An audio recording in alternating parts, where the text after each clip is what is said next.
Namaste everyone. We will start with raising on our toes up towards the sky, very high up so that you can feel that your toes are really sort of getting off the ground almost. 3 times, breathe in up and breathe out down.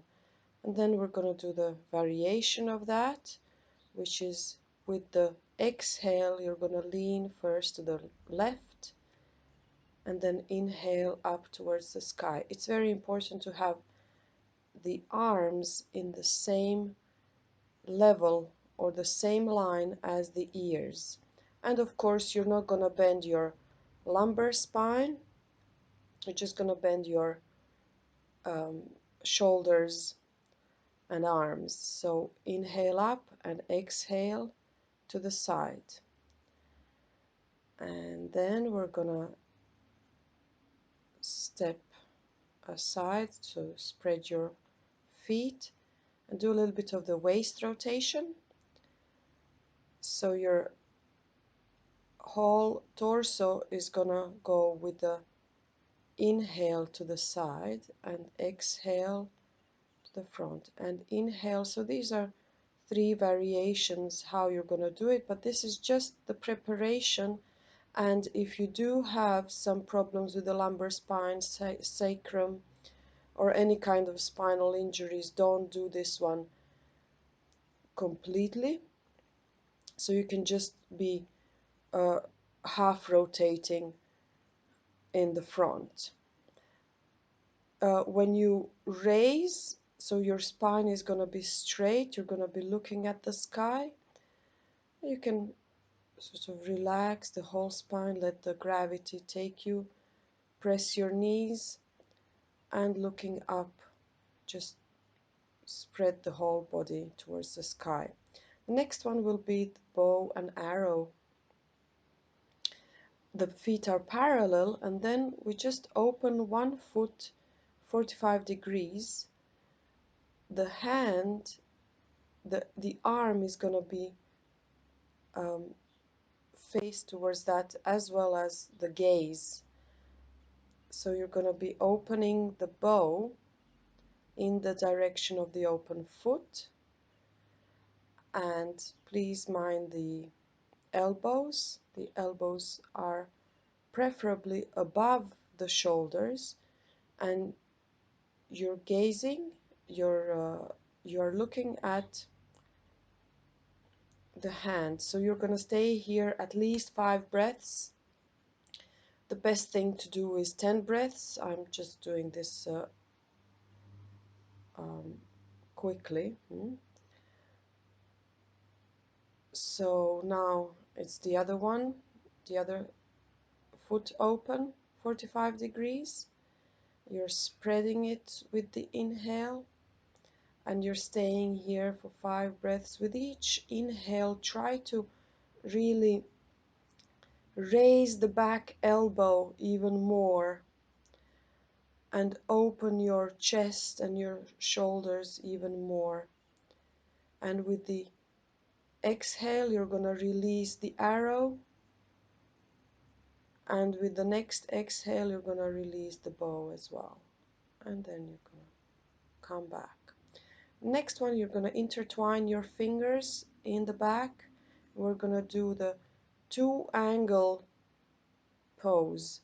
This is basically to open up your shoulders and your chest even more. So make sure if you are rotating your wrists, you're rotating them in the right direction so that the shoulders are open. So this first variation is without opening the wrists, without rotation of the hand. So you're basically letting the gravity take your arms and your torso, going back, first the hands and then the head. And now I'm rotating my hands as well. And I'm saying hi to the cat. Just make sure that the hand is rotated in the right direction so that your shoulders are open. So relax You can make a pendulum out of your whole body. Let the gravity take you. Decompress the spine. Put your hands on the knees. Spine straight. Look up to the sky. Stay there for a breath or two. And then you can stretch upwards. Next one is going to be the Lord of the Dance. We're going to actually do this variation because this sequence is dedicated to the posture, so I don't want to bend my body forward as you may do in this posture. So I want to stay uh, pushing the hand towards the sky as much as possible, and you can see that I had 3 levels here. My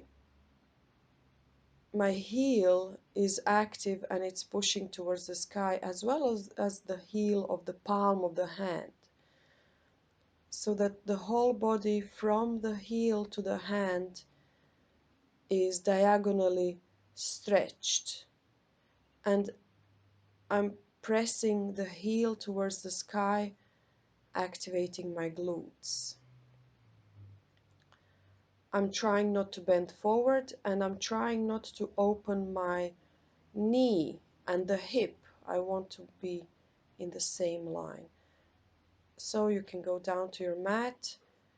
You can prop yourself up on the toes to do the camel, because this is the easy version. You're going to try to touch your heels by bending in the knees. You can see that my whole body is bent. Now the second version is actually bending your spine. You should not do this if you have any spinal problems, especially in the lumbar area, slip discs. So do not do this one. This one is easier because this here involves a lot of strain and a lot of work in the quadriceps. So your thighs are going to be working here a lot, but here you're going to be stretching. So if you don't have any problems with the spine, you can combine the two. If you have problems with the knees, probably the first version is not for you. It depends on how severe your knee problem is. And then you can stay down. You can see that I actually collapsed my whole foot on the mat so that my heels would be further away. You can stay there for 3 breaths, for 5 breaths, and eventually 10 breaths once it gets comfortable. And to counter stretch that, we're going to spend 3 to 5 breaths in the sleeping child. Okay, so now we're going to do the half camel. Half camel is a little bit more difficult because it requires you to stay in the same line. So your spine is going to be vertical. You're going to be also reaching for your heels, but only with one hand, staying in the same line. So you're not going to be bending to the side or twisting. The spine has to be vertical and straight. So with each exhale, you're going to be grabbing for the foot or for the heel, and with each inhale, you're going to be returning back. So again, you can see that I'm using now the bending of the knees to strengthen my quadriceps.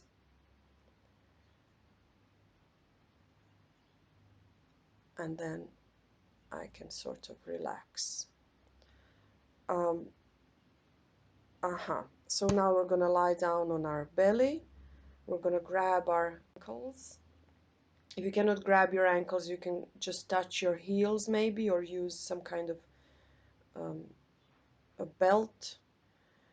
And you're gonna activate your glutes, push the heels towards the sky, and then eventually raise your head to look up towards the sky. And we're gonna do that with the inhale.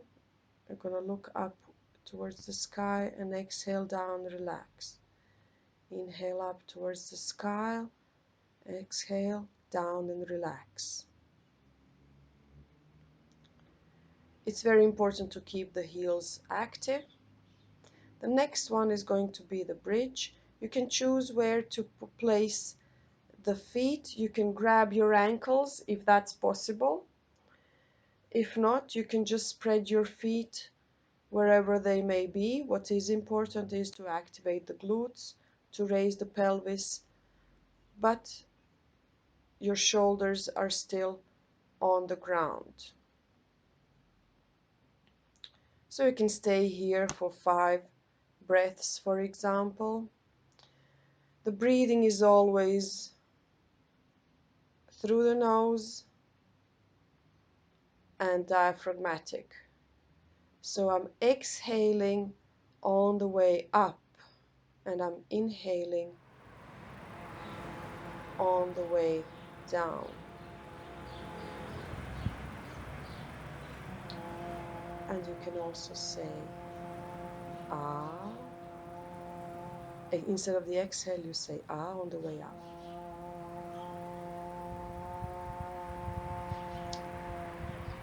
And then you want to counter stretch that with hugging your knees and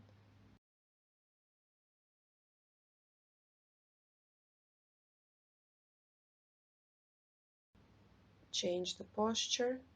We are in the hero pose and now we're going to be lying down in this pose. If this is enough for you, so first try with your elbows. So see how far you can go and stay there. Do not think that you have to go all the way down. So make it gradual. If the elbows feel comfortable, try to go all the way down. And then if this also feels comfortable, then you can just simply sort of bend to the side, right, with your elbows to feel even further stretch. Going up, push the elbows, push the mat with the elbows, and first go back with the head, and then push yourself up slowly into the some kind of dog. It doesn't have to be downward facing dog, but you need to protect your knees and give them back, put them back in this normal position, sort of. All right, and this is the preparation for the wheel. So we're gonna place the hands under the shoulders and try to first raise yourself just a little bit off the ground to see whether your arms are powerful enough. If this is fine for you, then you can go all the way up. If not, just stay there and try practicing getting your shoulders off the ground. You can stay here for 3, 5, or even 10 breaths. And now what I'm doing here is just for those who feel very powerful, who can stay up for more than 5 breaths. To even further strengthen your arms and your shoulders, you can do like a upside down push-ups and then rest in Shavasana. Before that, we want to maybe counter stretch, hugging your knees, maybe um, do some twists as well. I will be doing the eye of the needle here with the touching the knees with your nose as well, just to sort of counter stretch everything, and then Shavasana